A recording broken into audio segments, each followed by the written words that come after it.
বন্ধুরা, এখন বাজে 2টো আর আমি এখন খেতে বসে গেছি। আর কি কি আজকে আমাদের বাড়িতে মেনু হয়েছে চলো তোমাদের সাথে শেয়ার করি। হচ্ছে সাদা ভাত আর পটল ভাজা, আর এটা হচ্ছে শাক। এটা কী শাক মা? কলমি শাক। কলমি শাক ভাজা। আর এইদিকে হচ্ছে সয়াবিন আলুর তরকারি।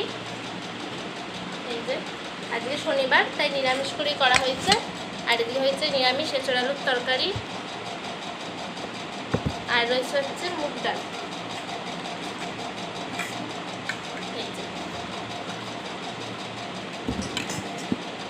আর সব শেষে আছে হচ্ছে পাঁপড় ভাজা।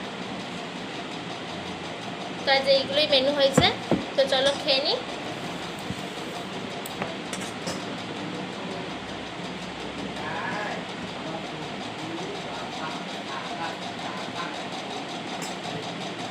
তো চলো টাটা।